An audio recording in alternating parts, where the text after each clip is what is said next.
Hello, and welcome back to another episode of Music is My Mantra, the place where we explore all different intersections of music and wellness.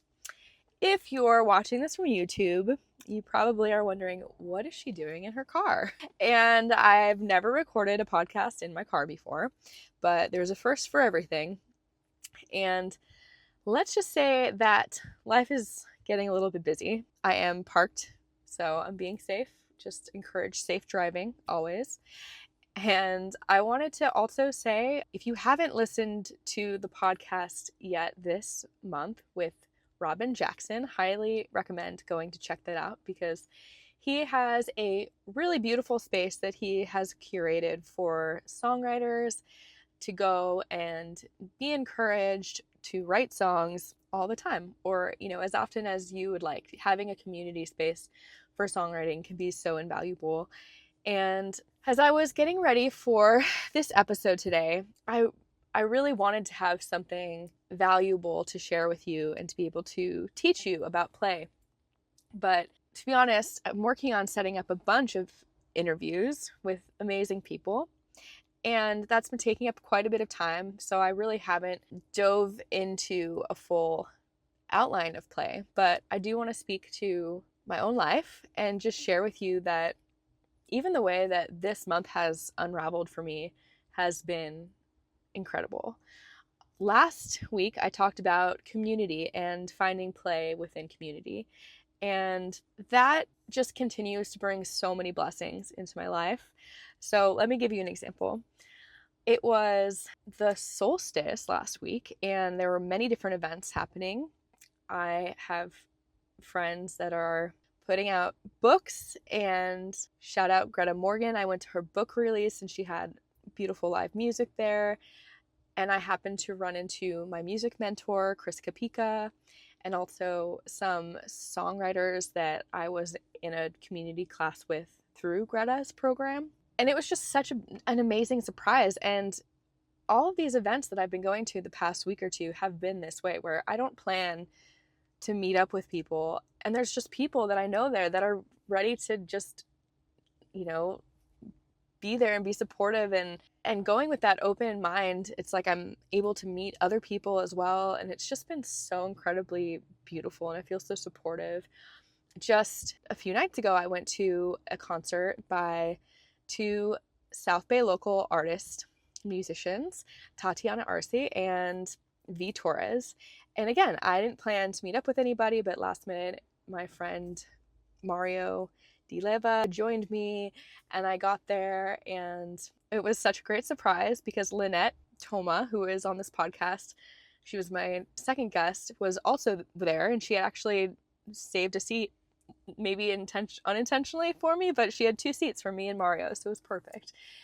And I think the reason why all of these things can align, and I don't necessarily even have to make a plan, and I can run into people that I love and care about, not knowing that they're going to be there, is really, it's something bigger. It's that I've spent so many years forcing myself to get out of my comfort zone and to go to places by myself alone, that now it's like everywhere I go, I meet somebody new, but it's because I've already know somebody else who's there. I just want to encourage you, especially in the summertime when the weather's so amazing. Typically, it's just a great time to get out there. And even if you don't know that you're going to be meeting somebody, if you don't have plans to meet somebody, just still encourage you to go and to meet new people, because I want this kind of satisfaction and connections for you. Like, I want you to feel like you can just show up somewhere and you know that you're going to be received well, and you know you're going to run into people that you love and that you enjoy spending time with everywhere you go. And I think that is available to everyone, but maybe there is that awkward phase that you do go through when you have to be a little bit uncomfortable by going to places by yourself. I was listening to a video recently about how there's this idea in spirituality that you need to follow what you feel. And this kind of thinking gets us into trouble often, because the tendency is to have that black and white thinking, like it's either this or that, right? So If you have this going with what you feel, it means that typically you're leaning too far into that and you're neglecting any kind of discipline. And so if you don't have discipline in your life, it can actually prevent you from having a very fulfilled life. And so the discipline in this case is leaning into the comfort, the uncomfortable moments of going to an event by yourself, of standing there until you strike up a conversation with somebody. You know, these in between moments, they can feel really awkward, but they don't have to be either. Typically, when I go to a place by myself, I just go because I really like the music or I want to get something to eat. I just try to have a very open mind there. Like, I don't have any expectations to meet somebody, but I am sort of keeping my eyes open to see like who might be looking my way. And if I meet somebody's eye, then I say hello. And I think that this is something that's so subtle, but, you know, asking somebody's name can be a huge door opener when it comes to starting a relationship with them. And it's so simple, but how many times do you go get coffee from your local coffee spot and you don't know the barista's name? You see this person probably, you know, every time that you go. Actually, this was a tip from Mel Robbins that I listened to her podcast from, and she was saying, like, start with people in your community that you see all the time, like your barista. Ask them their name. And just by starting to make connections with people, your life will become more magical, because you never know when that person is going to show up in your life down the road at like a fun event in the summertime, and you have this open, playful mindset of meeting people and enjoying life. But also, just on a very practical level, you never know where these connections might lead to for like a job or any sort of work or new clients or something. If you have a small business, or if you're a musician, where it's going to go potentially down the road. Like, the amount of gigs that I've gotten just by showing up and meeting people is huge. Like, I used to live out of a spreadsheet and do like the cold calling, old school emailing, introducing myself, hoping to get a gig.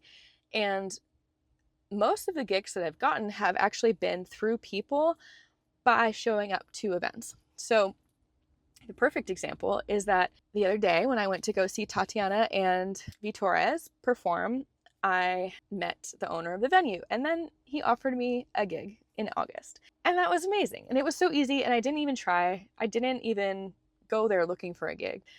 What's crazy is that energy kind of snowballed, and I was just so excited to say yes and to run with it and to show up to these shows that my music friends asked me to attend, that I believe that the next day when I got emailed to play this festival that I haven't played in 2 years, that it was the carryover of that same enthusiastic energy. So within 20 hours, I booked 3 gigs because the guy who emailed me asked me to play downtown Los Angeles and also their festival in San Diego.